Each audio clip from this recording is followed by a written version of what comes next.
Washington में यहूदी museum के बाहर दो इजरायली राजनयिकों की निर्मम हत्या के बाद एक बार फिर आतंक की क्रूरता को सामने लाने वाला यह मामला, यह घटना सिर्फ इजरायल या अमेरिका पर हमला नहीं बल्कि मानवता के खिलाफ एक जघन्य अपराध है।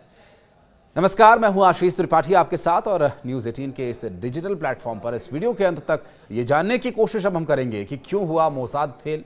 क्या इन राजनयिकों की हत्या के बारे में इंटेल को पता नहीं था और नेतन्याहू के इस बयान ने क्यों मचा दी सनसनी, जानने की कोशिश करेंगे।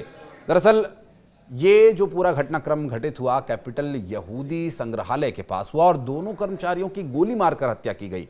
बेंजामिन नेतन्याहू ने कहा कि ऑनलाइन यहूदी विरोधी भाषणों से विदेशों में इजरायलियों के खिलाफ हिंसा बढ़ रही है और इस हमले के बाद नेतन्याहू ने सभी इजरायली दूतावासों और वाणिज्यिक दूतावासों की सुरक्षा को तुरंत बढ़ाने का आदेश दिया है। इजरायल सरकार ने दूसरे देशों से अपने राजनयिकों की सुरक्षा सुनिश्चित करने के लिए भी कहा है। बेंजामिन नेतन्याहू ने यह दोहराया कि इजराइल गाजा पट्टी पर पूरी तरह से नियंत्रण हासिल करने के लिए प्रतिबद्ध है और उन्होंने कहा कि इजराइल अपनी सुरक्षा के लिए हर संभव कदम उठाएगा। नेतन्याहू ने कहा कि इजराइल सरकार वॉशिंगटन डीसी की इस घटना की पूरी जांच करवाएगी और हर हाल में दोषियों को सजा दिलाकर रहेगी, जिसके लिए इतिहास उनके बारे में पहले भी गवाही देता रहा है। संयुक्त राष्ट्र में इजराइल के राजदूत डैनी डैनन ने भी इस घटना को यहूदी विरोधी आतंकवाद का एक घृणित कृत्य कहा। वॉशिंगटन स्थित कैपिटल यहूदी संग्रहालय के बाहर इजरायली दूतावास कर्मचारियों को गोली मारी गई और यह संग्रहालय देश की राजधानी FBI के क्षेत्रीय कार्यालय से महज कुछ दूरी पर स्थित है।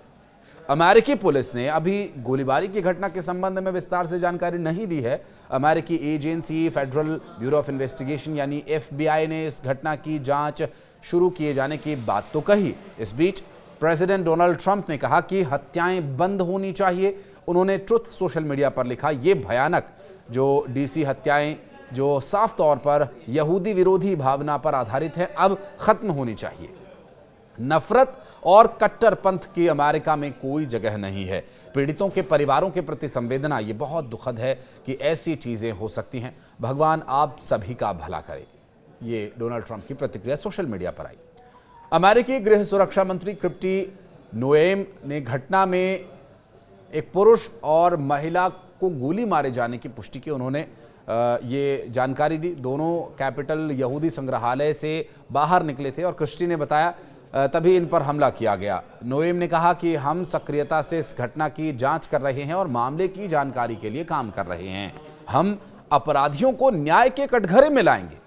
अब एक सवाल ये कि क्या भारत दूसरा इजराइल तो नहीं बनता जा रहा है, क्योंकि जिस तरह से आतंकवाद के खिलाफ इजराइल लड़ रहा है और चारों तरफ दुश्मन से घिरा है, कुछ वैसी ही परिस्थिति भारत की भी बन रही है। इस मुद्दे पर अगर आप डिटेल्ड वीडियो चाहते हैं तो कमेंट सेक्शन में जरूर बताइएगा कि क्या भारत दूसरा इजराइल बनता जा रहा है। इस पर और डिटेल्स और जो समानताएं हैं वो भी सामने लाएंगे। और ये चर्चा इसलिए शुरू हुई क्योंकि दोनों देश दशकों से आतंकवाद का दंश झेल रहे हैं।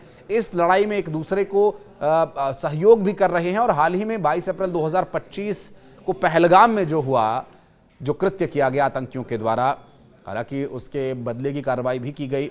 26 निर्दोष लोगों का नरसंहार किस तरह से किया गया, या फिर वॉशिंगटन में जहां हत्या की गई और सारा जो समाज है इस बात को लेकर आक्रोशित है।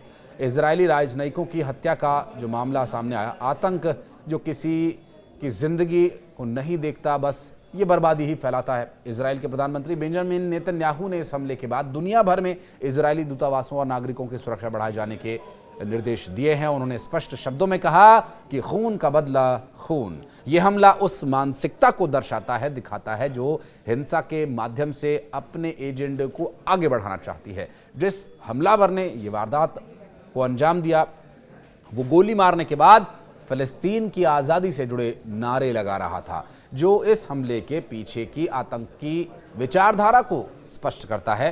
अमेरिका ने भी इस घटना को आतंकी हमला करार दिया और इसकी गंभीरता को ये बात दर्शाती है। भारत और इजराइल के लोगों ने आतंक के गहरे जख्मों को महसूस किया है और अपने लोगों को भी खोया है। हजारों जिंदगियां बदलते देखी गई। ये कारण है कि वे एक दूसरे का दर्द समझते हैं और वाशिंगटन में हुई घटना ने एक बार फिर इस सच्चाई को पुख्ता किया कि आतंकवाद की कोई सीमा नहीं होती, कोई धर्म नहीं होता, ये मानवता का दुश्मन है। इस घटना ने यह भी साफ कर दिया कि फ़लस्तीन की आज़ादी के नाम पर की गई हिंसा किसी भी तरह से स्वीकार नहीं की जा सकती है। ये कहना है बेंजामिन नेतन्याहू का। लेकिन क्या आतंकवाद का कोई धर्म नहीं होता? आज़ादी के लिए लड़ने का मतलब निर्दोषों की हत्या करना तो कतई हो नहीं सकता। बेंजामिन नेतन्याहू के बयान में ये बात भी सामने आई। बहरहाल इस पूरे वीडियो को लेकर के जो दो सवाल हमने वीडियो के बीच में पूछे, एक तो ये कि क्या भारत दूसरा इजराइल बनता जा रहा है, और दूसरा ये कि क्या आतंकवाद का भी कोई धर्म होता है। इन सवालों का जवाब देने के लिए आप कमेंट सेक्शन में जाकर अपनी प्रतिक्रिया दे सकते हैं। धन्यवाद।